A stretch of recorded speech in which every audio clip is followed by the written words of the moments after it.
Assalamualaikum warahmatullahi wabarakatuh.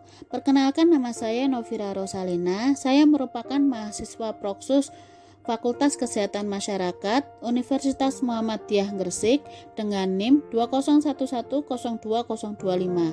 Berikut penjelasan saya mengenai sejarah bahasa Indonesia. Sejarah lahirnya bahasa Indonesia. Sumber atau akar bahasa Indonesia adalah bahasa Melayu.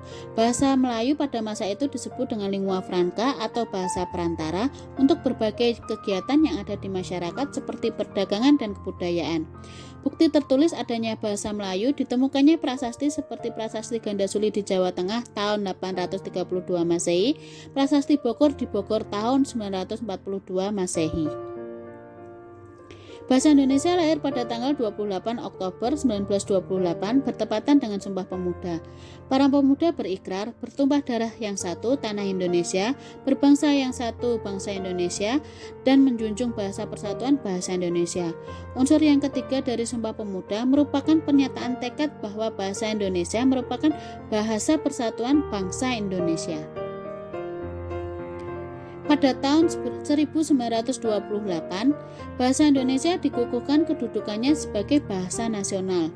Bahasa Indonesia dinyatakan kedudukannya sebagai bahasa negara pada tanggal 18 Agustus 1945 karena pada saat itu Undang-Undang Dasar 1945 disahkan sebagai Undang-Undang Dasar Negara Republik Indonesia. Dalam Undang-Undang 1945 disebutkan bahwa bahasa negara ialah bahasa Indonesia. Bab 15 pasal 36. Asal mula lahirnya bahasa Indonesia. Bahasa Indonesia adalah salah satu dari banyak ragam bahasa Melayu. Pada abad ke-19, bahasa Melayu merupakan bahasa penghubung antar etnis dan suku-suku di Kepulauan Nusantara. Selain itu, dulu bahasa Melayu juga menjadi bahasa penghubung dalam kegiatan perdagangan internasional di wilayah Nusantara. Transaksi antar pedagang, baik yang berasal dari pulau-pulau di wilayah Nusantara maupun orang asing, menggunakan bahasa pengantar yaitu bahasa Melayu. Bahasa Melayu kala itu adalah lingua franca atau bahasa pengantar dalam pergaulan antar warga Nusantara dan dengan pendatang dari mancanegara.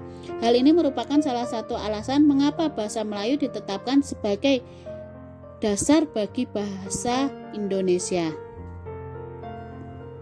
Tonggak sejarah perjalanan bahasa Indonesia. Tahun 1901 disusunlah ejaan resmi bahasa Melayu oleh CH.A. van Ophuijsen yang dibantu oleh Nawawi Sultan Makmur dan Muhammad Taib Sultan Ibrahim. Ejaan ini dimuat dalam kitab logat Melayu yang disebut dengan ejaan van Ophuijsen. Tahun 1908, pemerintah kolonial Belanda mendirikan sebuah badan penerbit buku bacaan yang diberi nama Kommissie voor de Volkslectuur, Taman Bacaan Rakyat. Pada tahun 1917 diubah menjadi Balai Pustaka. Badan penerbit ini menerbitkan novel-novel seperti Siti Nurbaya dan Salah Aswan, buku-buku penuntun bercocok tanam, penuntun memelihara kesehatan yang membantu penyebaran bahasa Melayu di kalangan masyarakat luas. Tahun 1928 penentuan bahasa Indonesia sebagai bahasa nasional yaitu dalam peristiwa Sumpah Pemuda. Tanggal 25 sampai 28 Juni 1938, Kongres Bahasa Indonesia pertama dilakukan di Solo. Bahasa Indonesia secara resmi diakui sebagai bahasa nasional pada saat Sumpah Pemuda 28 Oktober 1928. Penggunaan bahasa Melayu sebagai bahasa nasional atas usulan Muhammad Yamin, seorang politikus, sastrawan, dan ahli sejarah. Berikutnya adalah penyempurnaan ejaan menjadi bahasa Indonesia. Sejak masa perkembangan awal sampai kini, bahasa Indonesia memiliki beberapa jenis ejaan sebagai berikut. Ejaan van Ophuijsen. Ejaan ini merupakan ejaan bahasa Melayu dengan huruf Latin, contoh Goeroe, Jang, Sajang. Ejaan Republik. Ejaan Republik diresmikan 19 Maret 1947, menggantikan ejaan van Ophuijsen. Ejaan ini juga dikenal dengan nama ejaan Suwandi karena dibuat oleh sebuah tim yang dipimpin Mr. Suwandi. Huruf Oe pada kata Goeroe menjadi guru, bentuk ulang atau kata ulang ditulis dengan angka 2. Contohnya kupu-kupu dengan kupu angka 2. Ejaan pembaruan. Ejaan ini dibuat dengan maksud menyempurnakan ejaan Suwandi yang juga disebut dengan ejaan Prijono Katopo. Contoh Jogja menggunakan D menjadi Jogja menggunakan huruf J. Ejaan Melindo atau Melayu Indonesia. Konsep ini dikenal pada akhir tahun 1959. Perkembangan politik yang kurang baik selama tahun-tahun berikutnya menjadikan ejaan ini urung digunakan. Contoh, cinta menggunakan huruf TJ menjadi cinta menggunakan huruf C. Ejaan bahasa Indonesia yang disempurnakan. Ejaan ini diresmikan pemakaiannya tanggal 16 Agustus 1972 oleh Presiden Republik Indonesia. Peresmian itu berdasarkan putusan Presiden nomor 57 tahun 1972. Dengan EYD, ejaan dua bahasa serumpun yakni bahasa Indonesia dan bahasa Malaysia dibakukan. Contohnya, Jakarta menggunakan huruf D, J depannya menjadi Jakarta menggunakan huruf J. Perkembangan bahasa Indonesia. Dalam perkembangannya, bahasa Indonesia mengalami perubahan akibat penggunaannya sebagai bahasa di lingkungan administrasi kolonial dan berbagai proses pembakuan sejak awal abad 20. Penamaan bahasa Indonesia diawali sejak dicanangkannya Sumpah Pemuda tanggal 28 Oktober. Bahasa Indonesia merupakan bahasa yang hidup yang terus-menerus menghasilkan kata-kata baru baik melalui penciptaan maupun penyerapan dari bahasa daerah, bahasa asing maupun kata-kata yang tercipta dari lingkungan sekitar. Perkembangan bahasa Indonesia sebelum kolonial. Pada dasarnya, bahasa Indonesia berasal dari bahasa Melayu. Pada zaman Sriwijaya, bahasa Melayu dipakai sebagai bahasa penghubung antar suku atau lingua franca di Nusantara dan sebagai bahasa yang digunakan dalam perdagangan. Perkembangan dan pertumbuhan bahasa Melayu tampak lebih jelas dari berbagai peninggalan sejarah.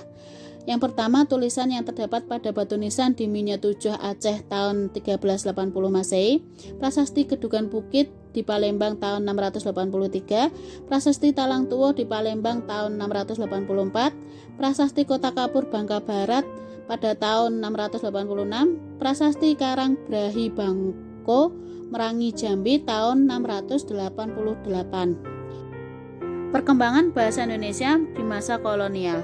Bahasa Indonesia merupakan bahasa pergaulan dan perdagangan. Bahasa Indonesia digunakan sebagai bahasa pengantar dalam pendidikan. Baik bangsa Portugis maupun Belanda yang datang ke Indonesia mendirikan sekolah. Kebanyakan sekolah di Indonesia menggunakan bahasa Melayu atau bahasa daerah sebagai bahasa pengantar. Perkembangan bahasa Indonesia di masa pergerakan. Akhirnya Budi Utomo pada tahun 1908 sebagai penggerakan kemerdekaan untuk mengikat bermacam-macam suku bangsa di Indonesia. Pergerakan yang besar dan hebat dapat berhasil kalau semua rakyat diikut sertakan. Untuk itu mereka mencari suatu bahasa yang dapat dipahami dan dipakai semua orang. Pada mulanya memang sulit. Hal ini dikarenakan setiap perhimpunan pemuda seperti Jong Java, Jong Sumatera, atau Jong Ambon lebih menyukai menggunakan bahasa daerahnya sendiri. Misalnya Budi Utomo menggunakan kebudayaan dan bahasa Jawa. Mengingat kesulitan untuk mempersatukan berbagai suku bangsa di Indonesia, pada tahun 1926, Jong Java merasa perlu mengakui suatu bahasa daerah sebagai media penghubung pemuda-pemudi Indonesia. Bahasa Melayu dipilih sebagai bahasa pengantar. Demikianlah tanggal 28 Oktober 1928 merupakan hari pengangkatan atau penobatan bahasa Indonesia sebagai bahasa persatuan atau dengan kata lain sebagai bahasa nasional. Perkembangan bahasa Indonesia di era globalisasi. Dalam pergaulan antar bangsa, bangsa Indonesia harus ikut serta dalam dunia persaingan bebas. Konsep-konsep dan istilah baru di dalam pertumbuhan dan perkembangan iptek secara tidak langsung memperkaya khasanah bahasa Indonesia. Dengan demikian, bahasa Indonesia sekaligus berperan sebagai prasarana berpikir dan sarana pendukung pertumbuhan perkembangan iptek. Dampak positif perkembangan bahasa Indonesia di era globalisasi. Bahasa Indonesia mulai dikenal oleh dunia internasional, meningkatnya pengetahuan masyarakat internasional tentang bahasa Indonesia, meningkatnya terjemahan buku-buku ke dalam bahasa Indonesia, pengaruh global teknologi akan memperkaya kosakata bahasa Indonesia. Dampak negatifnya, masyarakat Indonesia tidak menggunakan bahasa Indonesia yang baik dan benar, berkurangnya minat generasi muda untuk mempelajari bahasa Indonesia, bercampurnya bahasa Indonesia dengan bahasa asing, memperkaya kosakata bahasa Indonesia, hilangnya budaya tradisional. Salah satu cara untuk membentengi bangsa dari besarnya pengaruh globalisasi dan memupuk rasa cinta dalam menggunakan bahasa Indonesia adalah berpegang teguh pada Pancasila. Selain itu, kegiatan yang berbasis bahasa Indonesia seperti seminar dan lomba perlu diadakan untuk menambah pengetahuan masyarakat, khususnya peserta didik mengenai bahasa Indonesia yang baik dan benar. Upaya peningkatan bahasa Indonesia: menumbuhkan dan membina sikap bahasa yang positif, meningkatkan kecintaan dan kebanggaan terhadap bangsa dan bahasa Indonesia, meningkatkan kegairahan penggunaan bahasa Indonesia yang baik dan benar, peningkatan mutu serta disiplin penguasaan bahasa Indonesia dalam segenap lapisan masyarakat. Upaya pengembangan bahasa Indonesia: selain berperan serta meningkatkan kegairahan penggunaan bahasa Indonesia dengan baik dan benar, masyarakat dituntut berperan serta dalam meningkatkan mutu dan disiplin penggunaan serta penguasaan bahasa Indonesia. Hal ini perlu dilaksanakan agar penggunaan bahasa Indonesia sesuai dengan perkembangannya. Pengembangan bahasa Indonesia tidak melalui perencanaan atau berkembang dengan sendirinya, tetapi mengikuti arus perkembangan pembangunan nasional. Demikian penjelasan saya mengenai sejarah bahasa Indonesia secara singkat. Semoga penjelasan ini bermanfaat bagi kita semua dan terima kasih atas perhatiannya. Wassalamualaikum warahmatullahi wabarakatuh.